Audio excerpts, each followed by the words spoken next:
네, 안녕하세요. 오늘 12월 16일 차트 분석 및 매매 복귀 녹화 진행하도록 하겠습니다. 어제와 오늘 사이에 그 추가 급락이 나왔어요. 예.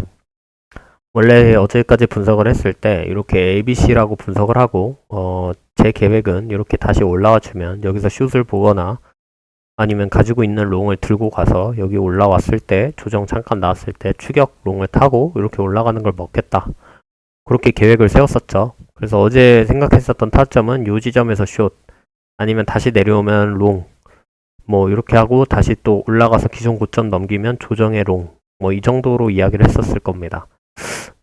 근데 좀 예상과 다르게 이 반등이 충분히 나오지도 않고 다시 한번 급락이 펼쳐져서 원래 저희 여기서 롱을 받으려고 했었던 계획은, 이 정도로 상승이 나오고 쏟는 게 아니라, 잠깐 조정 나왔다가 쏟거나, 아니면은 충분히 조정 나왔다가 쏟거나, 이 둘 중에 하나에서 롱을 받겠다였는데, 이렇게 급락이 나와져 버렸고, 바로.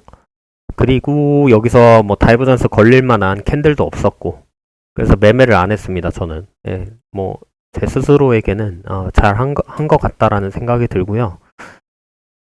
그래서 지금 차트 분석을 어떻게 볼 거냐 한다면 잘 모르겠습니다. 잘 모르겠고, 그나마 제게 보이는 거는 두 가지 시나리오인데, 하나는 이렇게 ABC가 나온 줄 알았는데, 사실 C가 끝난 게 아니라 또 C가 연장이 돼서 뭐 여기까지 나오는 거 아니냐, 이렇게 좀 생각을 할 수 있을 것 같고요. 왜냐면 적어도 이 조정의 크기가 이 조정의 크기보다 크잖아요. 그러면은 이 조정의 크기가 전체 하락 파동에 있어서 조정일 가능성이 더 크기 때문에 이렇게 ABC A, B 또 ABC A, C 이렇게 해서 이렇게 ABC 카운팅하는 것보다는 이렇게 A, B 그 다음에 C가 이렇게 연장되고 있다라고 카운팅하는 게 더 맞다라고 저는 생각을 합니다. 만약에 뭐 이렇게 하는 게 맞을 수도 있겠죠. 근데 저는 이렇게 분석하는 거 굉장히 싫어합니다. 예, 이렇게 분석하는 사람들도 있는 걸로 전 알고 있는데 도대체 같은 책을 읽은 거 맞나 싶기도 해요. 예, 뭐 엘리어트 파동 이론이 항상 맞아 떨어지고 그 분석 방법이 뭐 딱 정해져 있다 이렇게 할 수 있는 분석 방법이 아니죠. 굉장히 주관적이고 본인의 기대치, 희망사항들이 자기도 모르게 반영될 수밖에 없습니다. 그래서 본인이 보고 싶은 대로 믿고 싶은 대로 차트를 보게 되고 그렇게 또 이어서 분석을 하게 돼요. 저도 그렇고. 그래서 저조차도 이렇게 분석하는 게 100% 틀리다라고 이야기할 수는 없지만 가능성이 낮다라고는 확실하게 이야기할 수 있을 것 같아요.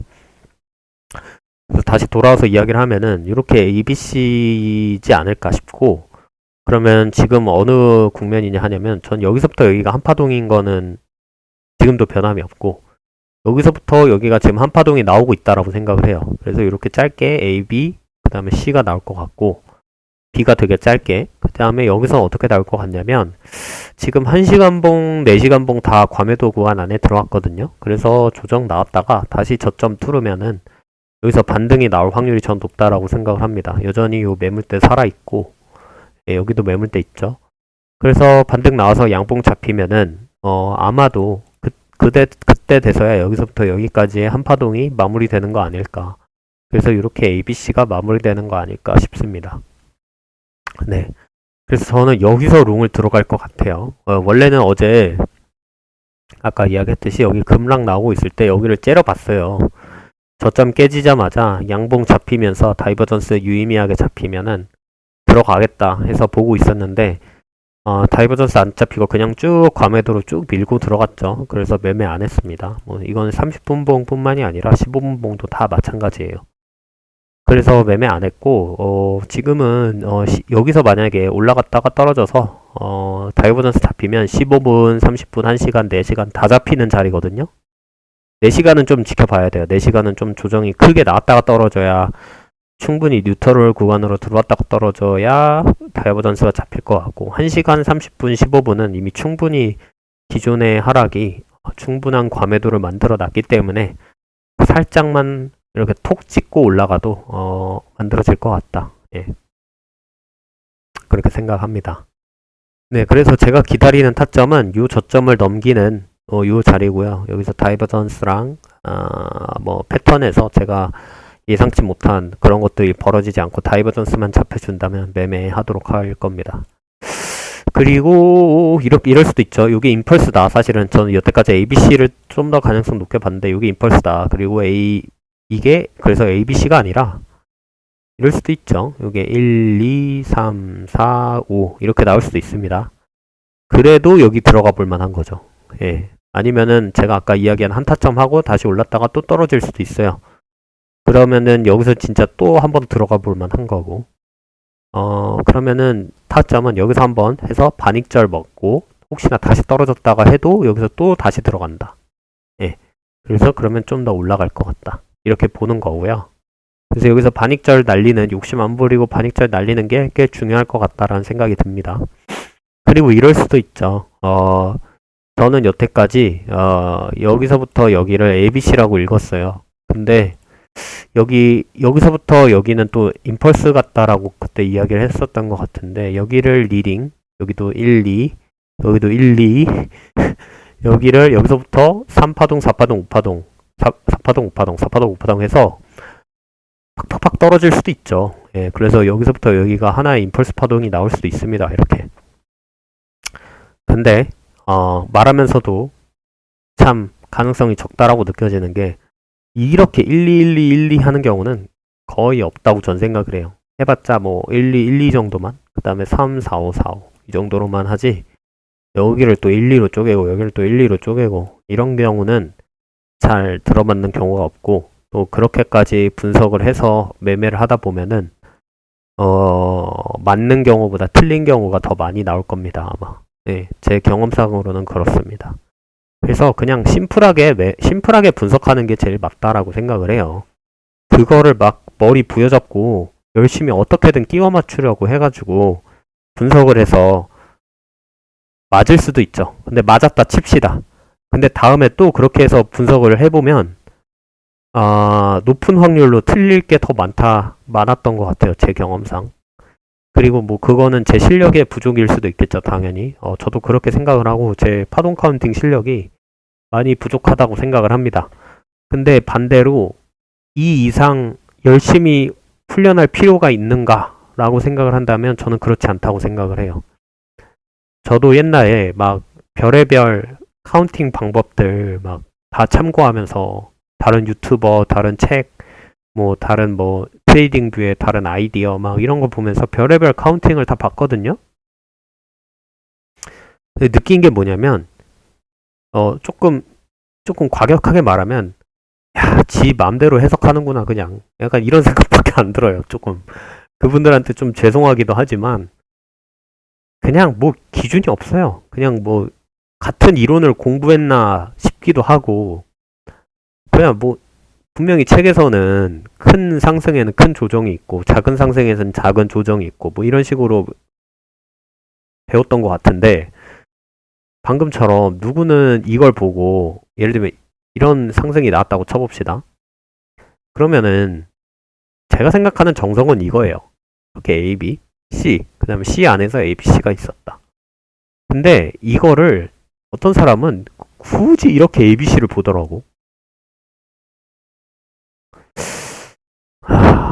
뭐 이게 맞을 수도 있겠습니다만 가능성이 낮다라는 거죠. 제 말은. 예, 그 여기다 왜 베팅을 하는 거죠? 가능성이 낮은데 굳이 이렇게까지 끼워 맞추면서 본인의 희망상 그 앞으로의 무빙을 만들어내기 위해서 본인의 앞에 무빙에 끼워 맞추기 위해서 이렇게 해석해야지만 이게 해석이 되니까 그런 식으로 맞추거든요.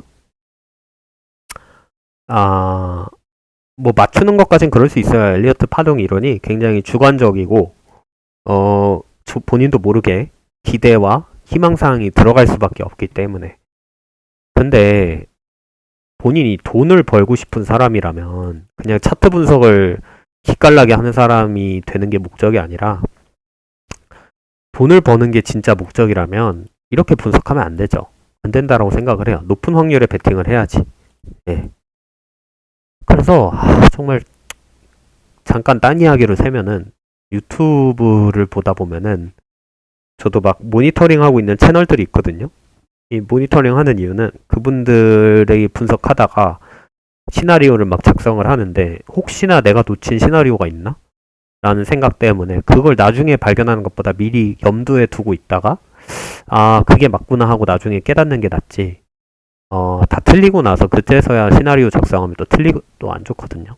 그래서 그런 것들 있나 좀 찾아보고 또 시장 분위기를 좀 보려고 보는 것도 있어요. 뭐 그분의 이야기나 아니면은 그분 채널에 뭐 유튜브 댓글들 보면은 이제 여론 같은 게 느껴지잖아요. 슛이다, 롱이다 이런 거 뭐가 더 많은지 이런 거 보면은 아, 요즘 시장 심리가 이렇구나. 그럼 나는 반대 베팅 해야지. 약간 이런 마음으로 보는데 이야기하고 싶은 건 뭐냐면 그런 유튜버 분들 중에 일부가 정말 말도 안 되는 쓸데없는 분석을 하고 있다를 좀 이야기하고 싶어요. 그래서 뭐 그분들이 봤을 때는 저도 그런 사람일 수가 있겠죠. 예, 그거를 뭐 제가 나는 아니다 이렇게 부정하고 싶은 마음은 없습니다. 누구나 상대방이 다른 사람을 볼 때 이상해 보일 수가 있기 때문에 뭐 그렇긴 한데 그래도 적어도 같은 책을 공부한 사람이라면 그래도 조금이라도 공통된 부분이 이 법칙만은 깨지 말아야지라는 것들이 있어야 된다라고 생각을 하거든요. 네. 뭐 모두가 태권도를 수련했어요. 그래서 다 나중에 사범님이 됐어요. 근데 적어도 품새를 가르칠 때 뭐 1장부터 뭐 10장이 있다고 하면은 10장까지의 그 품새는 조금씩의 그 디테일은 달라도 정권 찌를 때 정권 찔러야 되고 발차기 날릴 때 발차기 날려야 되잖아요. 그 품새를 구현하는 데 있어서. 근데 발차기 날려야 되는데 그거 빼먹고 정권 찌르고 이러면 안 되잖아요. 그거는 개성이 아니라 잘못 배운 거잖아요. 예. 그래서 그 말을 하고 싶은 게 아까 그런 사례인 거예요. 이렇게 나왔다. 그러면은 이 조정이 크기적으로도 기간적으로 크니까 이게 메인 조정이고 큰 파동에서 이게 A고 이게 B고 이게 C로 해석을 해야지. 이렇게 해석하면 안 된다라는 거죠. 예. 가끔 이게 맞을 수는 있어도 거기에 베팅하면 안 된다는 거죠, 돈을. 예. 아, 참. 근데 참 애석하게도 뭐 그분들이 돈을 버는 사람일 수도 있고 안 버는 사람일 수도 있는데 그거를 믿고 거기에 좀 뭐랄까 그 사람을 너무 신뢰하는 것들이 조금 뭐랄까 불편합니다. 예. 만약에 내가 그 사람 그 유튜버의 구독자라고 하더라도 내가 만약에 엘리어트 파동 이론 그 책이나 뭐 원서라고 할 수 있는 그런 것들을 보면은 저 사람이 하는 소리를 못 믿겠다라는 생각이 들거든요. 근데 같은 책을 봤나 싶기도 하고 아니면은 그게 아니라면 그냥 책 같은 건 안 보고 그냥 그 사람의 파동이 그 사람의 교과서가 된 거죠. 그 사람의 채널이 그 사람의 교과서가 돼버린 거죠. 그러니까 다른 거를 의심을 할 수가 없게 된 지경에 이르러진 거죠. 네, 뭐 아무튼 그런 생각을 해봤습니다. 예, 갑자기 딴 이야기로 샜는데 어쨌든 말하고 싶은 요지는 뭐냐면 다른 유튜버 분들의 의견 이런 거 참고하는 건 좋은데 적어도 정석이라고 할 수 있는 거를 좀 베이스로 매매에 적용을 해라. 약간 불규칙하고 조금 잘 나오기 힘든 패턴, 분명히 나올 수 있지만 나오기 힘든 패턴에다가 그런 걸로 분석을 할 수 있을지언정 거기다가 돈을 베팅하지는 않았으면 좋겠다. 이런 마음입니다. 네. 뭐 저도 한낱 뭐 그냥 방구석 트레이더고 실력이 얼마나 출중하냐라고 한다면 실력이 정말 부족하다 이렇게 스스로 생각을 하고 또 그분들을 실력적으로 깔 위치도 아닌 건 알아요. 하지만 그래도 뭐 축구 관중이 축구 선수 비판할 수 없습니까? 그건 아니잖아요. 별로 축구 못하는 축구 관중이더라도 축구 선수가 사기치고 다니고 막 고의적으로 경기를 망치려고 한다면 그 당연히 비판하고 지적할 수 있잖아요. 내가 그 사람보다 축구를 엄청 못할지언정 저건 아닌데라고 분명히 의견을 낼 수 있단 말이에요. 예, 그런 심정으로 이야기하는 거다라고 봐주시면 되겠습니다. 예, 저도 지금 뭐 제가 제 실력을 증명하기 위해서는 지들을 계속 복리로 잘 불려나가는 걸 먼저 해놓고 해야 된다라는 건 알고 있습니다.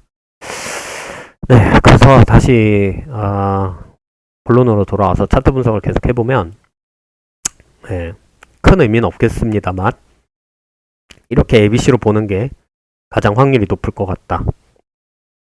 그렇게 생각을 하고요. 그래서 좋은 타점, 기다리고 있는 타점은 여기서 ABC를 만들든 아니면은 수렴을 만들든 해서 저점을 한번 경신을 해줬을 때 반등이 얼마 안 있다가 바로 와주고 양봉 캔들이 잡히면서 이 저점 안으로 들어오면은 그러면은 저는 여기서 롱 베팅 하겠다. 요 이야기를 드리려고 합니다. 오늘은. 네. 갑자기 딴 이야기로 새서 시간이 많이 흘렀는데 분석은 사실 요것만 이야기하면 될 것 같아요. 오늘은. 그래서 여전히 메인 관점은 이렇게 올라간다 관점이고요. 요게 상방 웨지가 그냥 단순 웨지일 수도 있고 리딩 다이아고날일 수도 있다라는 건 여전히 가지고 있습니다. 그 생각은.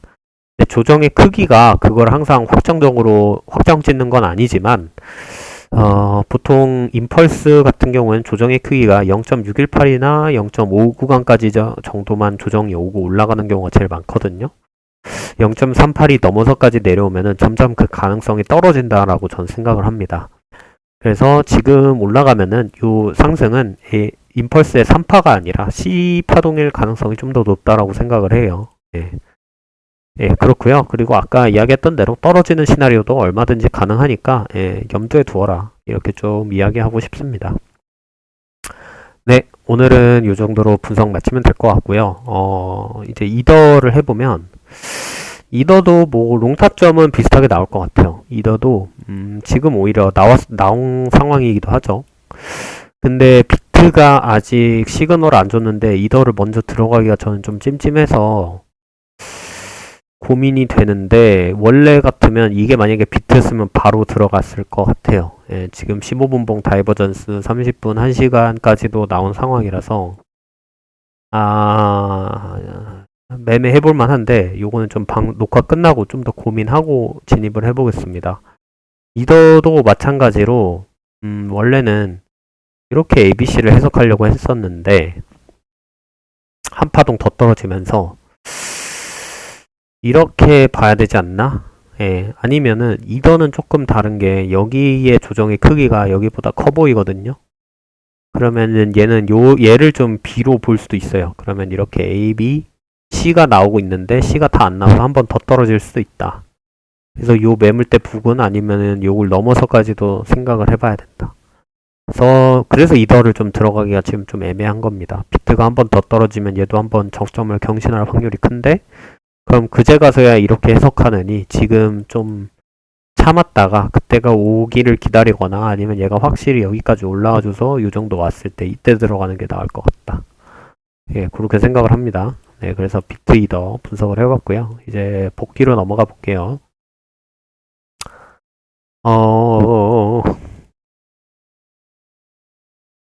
네, 어제 매매한 게 비트는 매매 안 했고 이더 매매했다고 했죠. 이더를 봅시다. 네, 어제 제가 여기 들어갔다라고 이야기를 했고, 들어갔고, 그 다음에 나머지 반 포지션은 조정에 한 번 더 들어갔다고 했죠. 예, 그래서 여기 잘 들어갔고, 그 다음에 올라오면은, 적어도 여기 올라갔다가 떨어지면 다이버전스 잡힐 때, 반익절 하거나 아니면은 처음 정리했던 아마 3183이었나요? 예. 요 매물대 만날 때쯤 정리하겠다. 그렇게 이야기했습니다. 근데, 여기 올라왔을 때 패턴을 보고 미리 반익절을 때렸는데 이거에 대한 이유가 뭐냐면 이때 비트가 어떻게 움직이고 있었냐면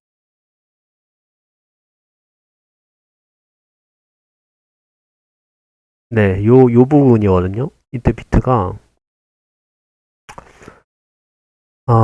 여기서 수렴을 만드는가 싶었어요. 여기서 이거야. 예. 사실 수렴의 형태가 뚜렷하진 않아서 저도 주의를 하고 있었는데 이렇게 좀 A, B, C, D, E 나오고 있는 거 아닌가 싶어서 돌파 나올 거면 쭉 올라와서 이 고점 넘기러 가겠다. 그리고 떨어지겠다. 이걸 기다리고 있었는데 이렇게 올라가는가 싶더니 다시 추세선 안쪽으로 떨어지는 거예요. 근데 이거는 제가 전형적으로 보는 위험한 패턴이거든요. 그러니까 수렴 돌파인 줄 알았으나 사실 그냥 ABC였고 ABC로 떨어지는 패턴이다 라고 생각을 해서 비트가 이렇게 떨어지면 이더도 장사 없겠다 싶어서 여기서 그래서 정리를 한 겁니다. 반 정리를 했고 비트가 추가적으로 조금 더 비비면서 올라와 줬거든요. 그래도 여기는 못 넘었는데 이때 이더는 넘어갔습니다. 넘어갔고 여전히 비트가 이렇게 여기서 비비다가 이렇게 떨어지려는 무빙을 보이길래 이더는 여기 음봉에서 정리를 했어요.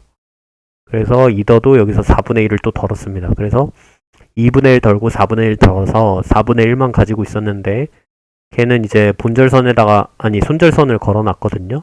그래서 밑에 내려가면서 손절 터치하면서 끝났습니다. 그래서 4분의 3은 익절을 하고 4분의 1은 손절이 나가서 결과적으로 익절로 마무리는 했는데 수익이 크진 않습니다. 그래서 정리한 거 보시면 어제가 이제 1340달러에서 출발을 했고 이 포지션이 종료되고 나서 1424달러가 됐습니다. 그래서 지난주 최고점인 1557달러보단 지금 적지만 어느 정도 시드를 조금 복구한 상태고요. 이렇게 확실한 자리들 단기적으로 좀 게릴라 매매하듯이 해서 시드를 불려 나가보도록 하겠습니다. 네, 복귀도 마쳤고 네, 시간은 충분히 오늘 녹화한 것 같아가지고 이 정도로 마치면 될 것 같네요. 끝으로 한마디만 더 하자면은 아까 이야기했던 거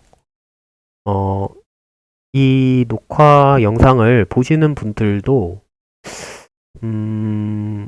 절대 제가 정답이다라고 이야기하는 거 아닙니다. 저 역시도 실력이 많이 부족하고 하지만 그래도 다른 분들한테 좀 정답에 가까운 이야기를 최대한 하고 싶고 정답이라는 건 없죠. 이 트레이딩에 뭐가 막 항상 맞는 방법이다 이런 건 없기 때문에 그래도 높은 확률로 맞을 수 있는 비유하자면은 가끔 맞는 조금 종종 잘 맞는 그런 정답이라고 할 만한 게 있다면 진리가 있다면 분석에 힘을 뺄수록 좋다고 생각을 해요. 분석에 힘을 빼라. 이거는 제가 처음 하는 이야기가 아니라 유명한 트레이더나 또 제가 최근에 읽은 토모가드에서도 이런 이야기를 많이 해요. 또 심리투자 불변의 법칙에서도 비슷한 이야기를 하고 사람들이 이제 매매를 하다가 언제 제일 실망감과 언제 제일 시장의 분노를 느끼냐면은 이론을 너무 빠싹 익히고 차트 분석에 너무나도 열심히 한 거예요. 열심히. 근데 이게 트레이딩이 아닌 다른 세계에 있어서는 되게 바람직한 행동이고 좋은 행동일 수 있어요. 예를 들면 시험 준비를 위해서 공부를 정말 열심히 했다. 좋은 행동이고 성실한 행동이죠. 근데 트레이딩에서는 시험처럼 정답이 정해져 있는 승부가 아니란 말이에요. 항상 확률적으로 돈을 벌고 따는 그런 시장이기 때문에 예를 들면 어떤 시험을 준비하는데 확률적으로 내가 정답을 해도 어떨 땐 틀리고 어떨 땐 맞아. 그러면 그 시험을 아무도 준비하려 하지 않겠죠. 근데 트레이딩은 그걸 모르는 건지 알면서도 그러는 건지 시험 준비를 엄청 열심히 해요. 그게 분석이라고 저는 생각을 하거든요. 차트 분석. 근데 그렇게 할 필요가 없다. 차트 분석은 정말 간단하게 그냥 본인이 아는 선에서 보이는 대로 그냥 이건 채널이다. 이건 ABC다. 이건 임펄스다. 이거는 수렴이네. 이건 횡보네. 이 정도만 파악을 해놓고 거기서 본인이 어디서 나는 매매할 것인가 그것만 좀 계획을 해두면 되지. 차트 분석을 엄청 심도 있게 들어가가지고 여기서는 올라왔네. 여기선 근데 이게 일반적인 다이오고날은 아니고 이거 엔딩 다이오고날인가? 그러면 엔딩 다이오고날 그럼 이게 엔딩 다이오고날 법칙에 맞나? 이렇게 하면서 파고드는 거죠. 근데 이걸 엔딩 다이오고날이라고 하려면 앞에 ABC를 불규칙이라고 파동 카운팅을 해야 되는데 아니면 일반적이지 않게 작은 파동임에도 불구하고 이거를 메인 조정이다라고 판단을 해야 되는데 이렇게 분석에 힘을 쏟고 별의별 복잡한 이론을 갖다 붙이고 잘 등장하지도 않는 패턴들을 이렇게 섞어가면서 해석을 하면은 오히려 많이 틀려요. 예. 이거는 제 경험뿐만이 아니라 뭐 차트 분석에 힘을 빼라고 하는 대다수의 돈을 버는 트레이더들이 하는 말에 같은 뭐랄까 이유로 그런 말을 한다라고 전 생각을 하거든요. 그래서 분석에 막 온갖 심혈을 기울일 필요가 없어요. 제가 녹화에 하듯이 전 이렇게 녹화에 한 10분에서 15분 정도 분석하고 끝나거든요. 그리고 그 다음에는 차트 분석 안 해요. 그러니까 제가 녹화에 할애하는 만큼만 하루에 분석을 합니다. 예, 그 정도만 해도 저는 많거나 충분하다라고 생각을 해요. 그리고 그 나머지에 그럼 어디에 힘써야 하냐면 복귀에 힘써야 돼요. 복귀. 예. 녹화에는 제가 복귀를 한 5분에서 10분 만에 끝내지만 저는 녹화 끝나고도 매매 일지 작성하면서 또 복귀를 하고 그 복귀 끝나고 나서 그 작성하고 나서 그거를 또 나중에 스터디 카페나 카페 가가지고 그거를 또 다시 한번 읽어요. 줄 치면서 아 내가 이때 이거 잘못했네 이러면서 실제적으로 녹화에 비춰지는 거는 분석이랑 복귀랑 뭐 1대1이거나 오히려 분석이 더 많은 2대1 정도의 비율로 보이지만은 사실 제가 시간을 쏟는 거는 분석은 1이고 복귀는 한 3에서 4 정도 됩니다. 예. 더 많이 책까지 읽으면서 매매를 교정하려고 하는 그것까지 생각한다면 1에서 10도 넘죠. 책을 읽는 시간은 뭐 한두 시간이 아니라 하루에 3, 4시간도 읽고 하니까. 그래서 하고 싶은 이야기를 다시 한번 이야기하면 분석에 힘을 쏟지 마라. 네, 이거는 뭐 제가 주장하는 내용이 아니라 유명한 돈을 버는 트레이더 분들이라면 대부분 공통적으로 하는 이야기고 대부분은 분석이 아니라 본인의 복귀에 힘을 쓰거나 아니면 분석하고 난 뒤에 내가 어디서 들어갈까를 노리는데 더 힘을 준다. 예. 이건 분석이랑 좀 별개의 얘기거든요. 그러니까 분석을 해놓고 본인 시나리오대로 가면 매매 안 하고 시나리오대로 가면 정교하게 타점을 잡으려고 노력을 한다는 거죠. 예를 들면 실시간으로 보고 있다가 매매한다든지 아니면은 본인의 원칙이 있는데 매매 원칙인데 그 매매 원칙 하나, 두 가지, 세 가지까지 만족했을 때 그때 진입한다든지 이렇게 약간 먹이를 노리는 짐승 사냥꾼의 그 마인드처럼 그런 거죠. 그래서 막 차트에 막 줄 긋고 뭐 얘가 ABC고 얘는 익스펜딩형이고 얘는 뭐 강세형 삼각 수렴이고 얘는 불규칙 뭐 강세 플랫이고 뭐 무슨 뭐 강세 터미널이고 뭐 WXYZ 콤보다 이런 거 할 필요 없다. 저는 그렇게 생각합니다. 그거 하면 할수록 매매가 꼬이게 되고 그리고 그 이야기도 있죠. 이거 계속 토모가드가 쓴 책을 인용을 하는데 제가 최근에 읽은 책이 그거라서 그래요. 거기 보면은 토모가드가 기술적 지표를 강의하고 그거를 이제 강의를 또 파는 사람이랑 식사할 자리가 있어가지고 거기서 대화한 내용을 적어놨는데 토모가드가 물어봤어요. 본인은 이런 지표들을 얼마나 활용을 하냐 매매에. 그래서 그 지표 파리하는 사람이 난 이걸 매매 사용 안 한다. 그렇게 이야기하더라는 거예요. 그러니까 그 지표가 얼마나 무의미한지 이 대화를 통해서 알 수가 있는 거죠. 본인이 그 지표를 팔 정도로 그게 중요하다라고 말할 정도라면은 진짜 그게 돈을 버는 방법이어야 되는 거잖아요. 근데 사람들이 그 지표 파는 사람이 하는 소리가 지표를 가능한 복잡하고 많이 만들어야 강의할 내용들이 많아지고 사람들이 복잡하니까 배우려고 하기 때문에 지표를 많이 파는 것 같다라는 거예요. 네, 토모가드의 말로. 그래서 토모가드가 바라본 그 지표파리들이 그렇다라는 거예요. 그러니까 얼마나 복잡하게 분석할 필요가 없다라는 게 이 대화를 통해 드러나는 거죠. 그게 얼마나 불필요한 일인가. 그래서 엘리어트 파동 이론을 하든 무슨 지표를 가지고 매매를 하든 복잡할 필요가 없다. 그냥 한두 가지 정도 근거만 가지고 매매해도 충분하다. 엘리어트 파동 이론도 마찬가지다. 뭐 모든 패턴을 다 무슨 플랫이니 무슨 뭐 불규칙이니 무슨 터미널이니 무슨 다이오고날이니 이렇게 막 수십 가지 만들어낼 필요가 없다. 그냥 뭐 저도 적다고는 말 못하겠는데 저도 한 4가지 정도만 쓰는 것 같아요. ABC, 임펄스, 다이오고날이자 웨지, 그리고 삼각수렴. 전 이 4가지만 그냥 생각을 해요. 이게 그냥 제 눈에 자주 보이는 패턴이고, 그거 외에 가끔 경험적으로 경험을 섞어서 매매하는 게 당연히 있긴 하지만, 그것도 어떤 패턴명을 붙이고 하는 게 아니에요. 그냥 직감적으로, 이거 조금 위험한데? 하면은 포지션을 나오거나, 아니면 오히려 반대 포지션을 잡거나, 그럴 때 뿐이지, 이거를 무슨 캔들이니, 역 헤드 앤 숄더니, 막 이렇게 하면서 매매하지 않는다는 거죠. 네.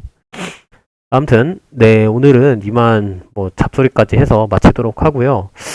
방금 한 이야기에, 조금, 반대 의견을 가지신 분도 충분히 있다라고 생각을 해요. 예. 사실 제가, 뭐라고 말은 못하겠습니다. 왜냐면 그분의 입장에선 그게 또 정답일 수가 있고, 그렇게 해서 돈을 잘 버실 수도 있으니까요. 그래가지고, 제가 거기에 반박하거나, 너 틀리고 나 맞아, 이렇게 말할 수도 없을 것 같습니다. 그러고 싶지도 않고요. 근데 그냥 제가 하고 싶은 이야기는, 제가 공부하고 제가 경험을 통해 느낀 바는, 분석 방법이 복잡하면 복잡할수록 돈을 벌 확률은 점점 떨어진다라는 것이고, 그렇게 하면은 시장에 대해서 유연하게 대처하기가 점점 더 어려워지고, 시장에 감정만 쌓일 뿐이지 이성적으로 이거를 돈 버는 시장이다라고 생각을 하는 게 아니라, 자기 감정을 쏟는 감정 쓰레기통으로 점점 생각하게 될 확률이 점점 높아져요. 네, 제 경험상으로 그렇습니다. 네, 아무튼 동의해 주시는 분들도 있을 것 같고, 반대하시는 분들도 있을 것 같은데, 무슨 방법이든지 본인에게 돈을 벌 수 있는 방법이라면 다 정답이 될 수 있겠죠. 예, 저는 그렇게 생각합니다. 네, 오늘은 이렇게 분석이랑 복귀랑 또 잡소리까지 엮어서 영상 녹화를 마무리해 보겠습니다. 네, 오늘도 시청해 주셔서 정말로 감사합니다. 네, 모두 성투하십시오. 감사합니다.